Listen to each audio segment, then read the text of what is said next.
Hello students. पिछले एक दो वीडियो में हम लोगों ने समुच्चय यानी कि सेट थ्योरी के बारे में थोड़ी बहुत जानकारी हासिल की थी और पिछले वीडियो में मैंने आपको सबसेट के बारे में, प्रॉपर सबसेट और सुपर सबसेट के बारे में परिचय कराया था। अब देखिए उसी पर आधारित कुछ क्वेश्चन ले रहे हैं। 1.3 के क्वेश्चन है, जैसे फर्स्ट का फोर्थ पार्ट है। इसमें आपको केवल ये बताना है कि पहला सेट दूसरे का सबसेट यानी कि उप समुच्चय है कि नहीं। जैसे दिया एक्स सच दैट एक्स किसी समतल में एक वृत्त है। मतलब क्या हुआ? मतलब हुआ कि इंग्लिश में इसको जान लीजिए, X is a circle in the plane. यानी कि ये सभी जो सर्किल हैं, वृत्त हैं, उन सब की बात कर रहा है। जितने भी वृत्त होते हैं, चाहे वो उनकी त्रिज्या 1 सेंटीमीटर हो, 2 सेंटीमीटर हो या 1 मीटर हो, कोई दिक्कत नहीं है। तो यानी कि समतल में, इस तल में जितने भी वृत्त हैं, सभी वृत्तों की बात कर रहा है। अब दूसरा क्या कर रहा है? वो दूसरा जो सेट है, ये एक्स सच दैट एक्स एक समान समतल में, मतलब जिस प्लेन में ये सर्किल है उसी प्लेन में ये दूसरा सर्किल है जिसकी रेडियस लेकिन 1 इकाई है। यानी कि रेडियस त्रिज्या कितनी है? 1 इकाई है। तो जाहिर सी बात है कि पहला सेट दूसरे का सबसेट नहीं होगा, क्योंकि इसमें सारे वृत्त आ रहे हैं। यानी कि ये समुच्चय बड़ा है, ये सेट बड़ा है, और जबकि इसमें वो वृत्त आ रहे हैं, वो सर्किल आ रहे हैं जिनकी रेडियस कितनी है? 1 है। इसमें सारे सर्किल आएंगे, यानी कि 1 सेंटीमीटर वाला भी आएगा, तो 2 सेंटीमीटर वाला भी आएगा, 1 वाला, 2 वाला, 3 वाला, सब आएंगे। लेकिन इसमें केवल 1 वाला है।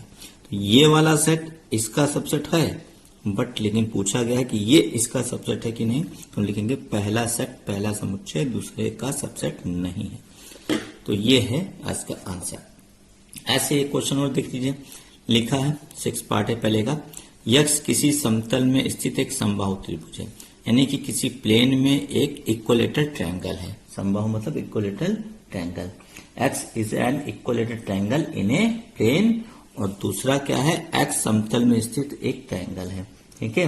अब यहां पर कह रहा है कि उसी प्लेन में, जिस प्लेन में ये इक्विलेटरल ट्रायंगल है, समबाहु त्रिभुज है, उसी में सारे त्रिभुज हैं। एक त्रिभुज है मतलब जितने भी प्रकार के त्रिभुज होते हैं इसमें सब इंक्लूड हो जाएंगे। तो यहां पर क्या कह रहा है कि ये केवल एक त्रिभुज की बात कर रहा है, एक ट्रायंगल की बात कर रहा है जो कि समबाहु है, इक्विलेटरल है। जो कि ये जो बात कर रहा है इसमें सारे ट्रायंगल आ रहे हैं, यानी कि इक्विलेटरल भी आएगा, समबाहु भी आएगा, समकोण भी आएगा, यानी कि राइट एंगल भी आएगा, स्केलिन भी आएगा, सारे ट्रायंगल आएंगे इसमें। यानी कि 6 प्रकार के जो त्रिभुज होते हैं उसमें सारे आ जाएंगे, और इसमें केवल एक त्रिभुज है। तो जाहिर सी बात है कि इसके सारे अवयव इसमें होंगे।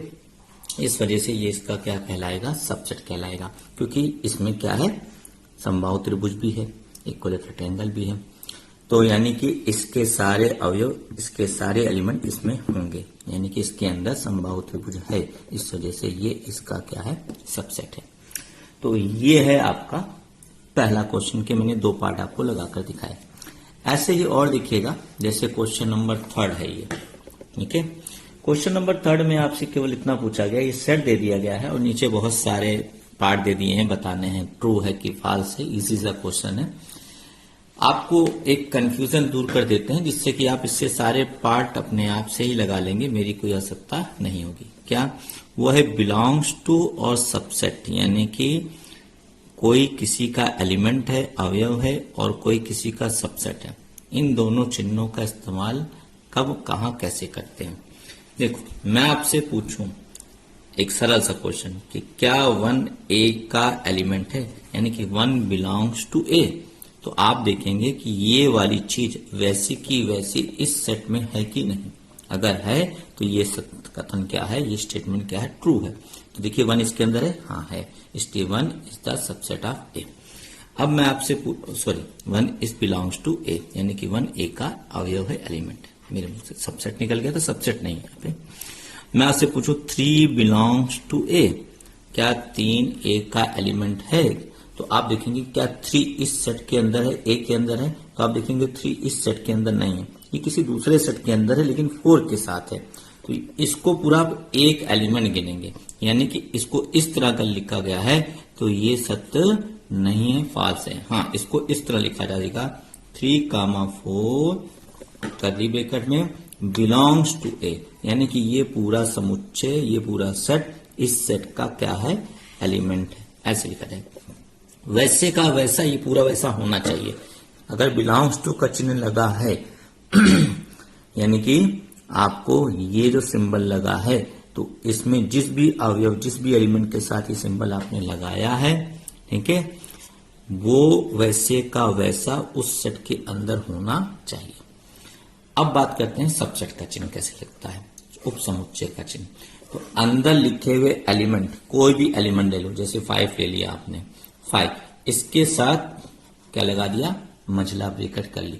अब ये ए का क्या बन जाएगा, यानी कि कोई भी एलिमेंट यहां से उठाइए उसके साथ करली ब्रैकेट लगा दीजिए तो समझ जाइए कि आपने क्या बना दिया है, उप समुच्चय यानी कि सबसेट बना दिया।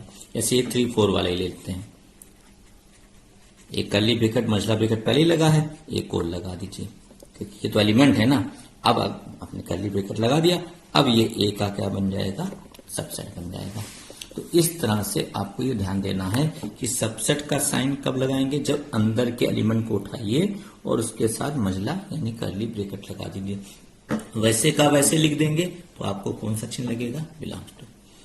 तो आई होप आपको इतना समझ आ गया होगा। तो ये आपकी 1.3 एक्सरसाइज थी जो कि आपको खुद अब बाकी लगानी है। मैं एक आध क्वेश्चन देख ले रहा हूं फिर से आपकी बुक से। वैसे तो इसमें सबसेट लिखने हैं वो मैंने आपको लिखना सिखाई दिया है। इंटरवल्स लिखना, चलिए एक आध क्वेश्चन ले लेते हैं, इंटरवल्स वाला भी ले लेते हैं। चलिए मैं इसी वीडियो में ले रहा हूं, इजी होता है। देखो इंटरवल्स का लिखने वाले क्वेश्चन कौन सा है, जैसे 6 वाला है। आपको 6 का मैंने पहला पार्ट ले लिया, लिखा है F such that x is a real number, यानी कि x बिलोंग्स टू r, यानी कि x एक वास्तविक संख्या है, रियल नंबर है। और कैसा रियल नंबर है, x की वैल्यू -4 से बड़ी है, ग्रेटर देन है, और 6 से छोटी है लेकिन बराबर है। तो आपको इसको अंतराल में इंटरवल में लिखना है, बहुत इजी है, देख सकते हैं आप। बस इतना देखिए किसके साथ इक्वल टू का साइन लगा है, किसके साथ, जैसे -4 के साथ बराबर का चिन्ह नहीं लगा तो -4 के साथ आप छोटा ब्रैकेट लगाइए, 6 के साथ बराबर का चिन्ह लगा तो 6 के साथ बड़ा ब्रैकेट लगा दीजिए, हो गया अंतराल में इंटरवल में। और देखना चाहें तो और देख सकते हैं, जैसे सेकंड पार्ट है, देखिएगा F such that x is a real number, x वास्तविक संख्या है जिसकी वैल्यू है -12 और -10 के बीच, -12 और -10। अब देखिए यहाँ पे -12 के साथ भी बराबर का चिन्ह नहीं लगा है और -10 के साथ भी नहीं लगा है, ये आपका हो गया आंसर। दोनों ही के साथ स्मॉल ब्रैकेट लगाएंगे क्योंकि इक्वल टू का साइन नहीं लगा है। तो ये मैंने आपको पिछले वीडियो में समझाया था। ऐसा ही आपका 7वां क्वेश्चन है, जल्दी से आपको भी बता देते हैं 7वां क्वेश्चन कैसे लगेगा। देखिएगा 7वां क्वेश्चन आपका लगेगा, इसमें अंतराल यानी कि इंटरवल दिया, जैसे 7 का सेकंड पार्ट है, 6 लिखा है, (12। अब आपको इसको सेट बुल्डर फॉर्म में यानी कि समुच्चय निर्माण रूप में लिखना है। देखो कैसे लिखेंगे, यहाँ पर x लिखिए सच दैट और बताइए कि x क्या है, वास्तविक संख्या है, क्योंकि अंतराल जो लिखे होते हैं, इंटरवल जो लिखे होते हैं वो रियल नंबर ही होते हैं। अब कैसा रियल नंबर है, 6 और 12 के बीच में। अब आपको बस इतना ध्यान रखना है कि यहाँ स्मॉल ब्रैकेट लगा है कि बिग ब्रैकेट, कहाँ स्मॉल लगा है कहाँ बिग। अगर बड़ा ब्रैकेट लगा है, बिग ब्रैकेट लगा है तो यहाँ पर इक्वल टू का साइन लगेगा, अगर बिग ब्रैकेट नहीं लगा है तो इक्वल टू का साइन नहीं लगेगा। बस इतना ध्यान देना है। जैसे मैं कहूँ आपका 4th पार्ट है इसका -23 कामा 5 है। अब आप देख सकते हैं, देखिए ऐसे लिखिए x such that x is a real number, x एक वास्तविक संख्या है, कैसी है, -23 और 5 के बीच में। बस तुरंत ये ऐसे साइन लगा के लिख दिया करिए। अब आप बस इतना ध्यान रखिए कहाँ इक्वल टू का साइन लगाना है कहाँ नहीं लगाना। 5 के साथ स्मॉल ब्रैकेट है इसलिए इक्वल टू का साइन नहीं लगेगा, -23 के साथ बड़ा ब्रैकेट है इसलिए इक्वल टू का साइन लगेगा। तो ये होता है इसको सेट बुल्डर फॉर्म में चेंज करना। तो आई होप अब आप 1.3 लगा लेंगे। अब हम लोग नेक्स्ट टॉपिक पर शुरू करते हैं जो कि आपको काम आएगा 1.4, 1.5 इत्यादि लगाने में। तो मैं सारे टॉपिक आपको इकट्ठे समझा दे रहा हूं। इसमें आपकी वेन डायग्राम भी आता है, तो वेन डायग्राम के बारे में बाद में जानेंगे। पहले हम लोग जान लें ऑपरेशन ऑन सेट्स, यानी कि समुच्चय पर आधारित संक्रियाएं। ठीक है, तो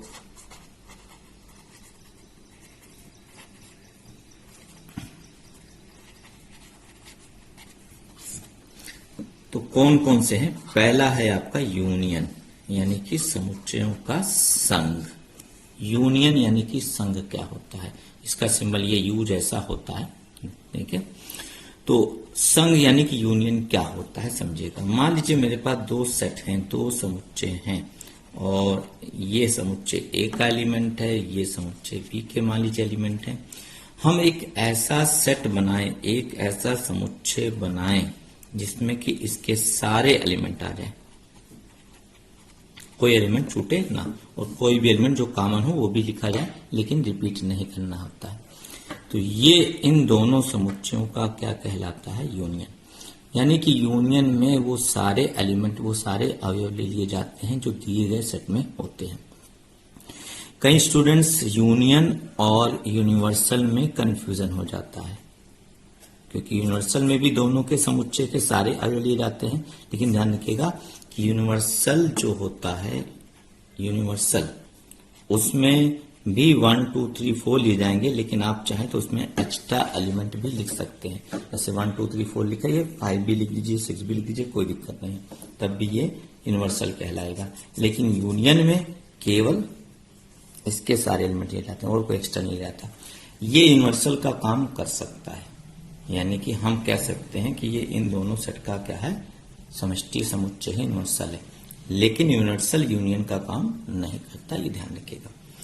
तो इस तरह से यूनियन आप निकाल सकते हैं, तो बहुत इजी होता है। मैं फटाफट पहले इनका इंट्रोडक्शन दे दूं, फिर इनके बारे में डिटेल और भी चीजें पढ़ेंगे।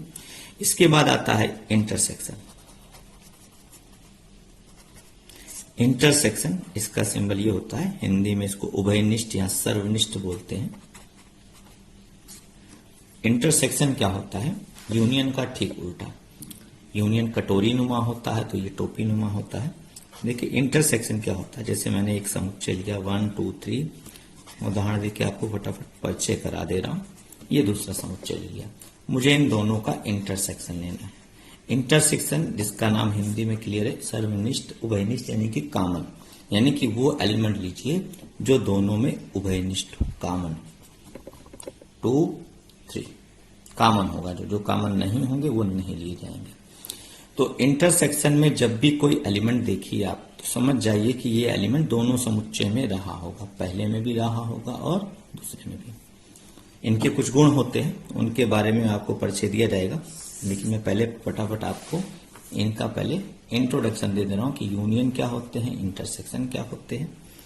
और यहां पे आता है डिफरेंस, डिफरेंस ऑफ सेट्स, यानी कि समुच्चयों का क्या अंतर। ये मान लीजिए दो समुच्चय है मेरे पास, 1 2 3, दूसरा है बी, कोई भी आप एक एग्जाम्पल लेके फटाफट समझ लीजिए। अब मुझे इनका अंतर, ये अंतर यानी कि माइनस करना है। तो यहां पे समुच्चय में माइनस का क्या तात्पर्य होता है, डिफरेंस का क्या मतलब होता है। मैंने कहीं भी लिखा a माइनस बी, तो इसका मतलब है a के ऐसे अवयव जो b में ना हो, यानी कि इसमें केवल a के अवयव आएंगे, लेकिन वही अवयव आएंगे, वही एलिमेंट आएंगे जो b में ना। a के एलिमेंट कौन कौन से हैं, a के एलिमेंट हैं 1 2 3, लेकिन आपको वो एलिमेंट लिखने जो b में ना हो। तो b में इसमें से कौन है, 3 है ना, तो 3 को नहीं लिखेंगे। तो लिखने तो a के एलिमेंट हैं, लेकिन जो b में ना, ठीक है। लिखने a के एलिमेंट है, जैसे मैंने आपको b माइनस से पूछा तो आप b के एलिमेंट लिखेंगे, b के एलिमेंट, लेकिन वो एलिमेंट जो a में ना हो। जैसे कौन सा एलिमेंट a में नहीं है, 4, तो 4 लिखेंगे। ये होता है अंतर। तो ये हो गया डिफरेंस ऑफ सेट्स। उसके बाद आता है आपका नेक्स्ट है कॉम्प्लीमेंट ऑफ सेट्स, यानी कि पूरक समुच्चय। कॉम्प्लीमेंट क्या होता है देखिएगा, मान लो एक समुच्चय है मेरे पास, कॉम्प्लीमेंट निकालने के लिए मुझे U यानी कि यूनिवर्सल सेट समष्टि समुच्चय की जरूरत होगी। तो मैंने एक समष्टि समुच्चय मान लिया 1 2 3 4। A का कॉम्प्लीमेंट, जिसको A के ऊपर पावर के रूप में C लगाकर या और A के ऊपर ये डैश का सिंबल लगाकर लिखा जाता है। तो ये क्या होता है, U में से A घटा दीजिए, यानी कि U में से A को माइनस कर दीजिए, तो जो आएगा वो कॉम्प्लीमेंट कहलाएगा, यानी कि पूरक कहलाएगा। किसका, A का। तो माइनस का मतलब क्या होता है मैंने बताई है, तो यानी कि U के ऐसे एलिमेंट लिखिए जो A में ना हो। तो U के कौन से एलिमेंट A में नहीं है, जाहिर सी बात है 4 5, क्योंकि 1 2 3 इसमें है, तो आंसर आएगा 4 5। यानी कि मतलब ये हुआ कि ए कॉम्प्लीमेंट में यानी कि ए पूरक में वो एलिमेंट आएंगे जो ए में ना हो। ठीक है, तो जो एलिमेंट डैश में है वो ए में नहीं होंगे, जो ए में है वो ए डैश में नहीं होंगे। ये आपको ध्यान रखना है। तो ये कॉम्प्लीमेंट का मतलब होता है। इसके बहुत अच्छे अच्छे कुछ गुण होते हैं। इसके आधार पर डी मॉर्गन प्रमेय बना है जो कि बहुत इंपॉर्टेंट होता है। उसका इंट्रोडक्शन आपको मैं बाद में दूंगा। अभी आप छोटे छोटे से क्वेश्चन लगाना पहले सीख लीजिए। उसके बाद आता है आपका डिसजॉइंट सेट।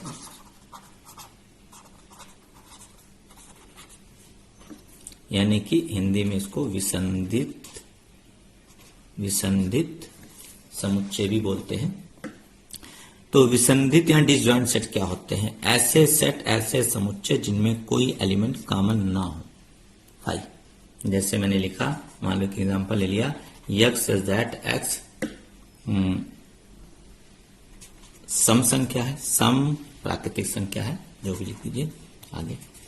और दूसरा है x सच दैट x एक क्या है? विषम संख्या है। यानी कि ये इवन नंबर है, ये ऑड नंबर है। तो जाहिर सी बात है कि एक इवन और ऑड कभी कॉमन नहीं होते हैं, इसलिए दोनों में कोई एलिमेंट कॉमन नहीं मिलेगा। तो दोनों में कोई एलिमेंट कॉमन नहीं मिलेगा, यानी कि उनका इंटरसेक्शन रिक्त समुच्चय फाई होगा, एम्प्टी सेट होगा। इस वजह से इन दोनों सेट को हम लोग क्या बोलेंगे? ये डिसजॉइंट है, विसंधित है। तो आई होप ये मैंने फटाफट आपको परिचय दे दिया सबका कि कौन कौन से ऑपरेशन आगे आपको पढ़ने हैं। ठीक है, तो ऑपरेशन तो यही 4 तक थे, उसी में से एक पार्ट और निकल के आया। ठीक है, डिसजॉइंट सेट का निकल के आया। मेन तो ऑपरेशन ही 4 थे आपके जो आपने पढ़े। तो आई होप इतना आपको समझ में आया होगा। तो इनको आप अभ्यास कर लीजिएगा। इस पर छोटे छोटे जो क्वेश्चन है 1.4 और 5 में आप लगाने का प्रयास करिएगा। फिर इनके गुण बताकर आपको मैं 1.4 और 5 के अच्छे अच्छे क्वेश्चन बता दूंगा कि इनको कैसे लगाना है। Okay, thank you.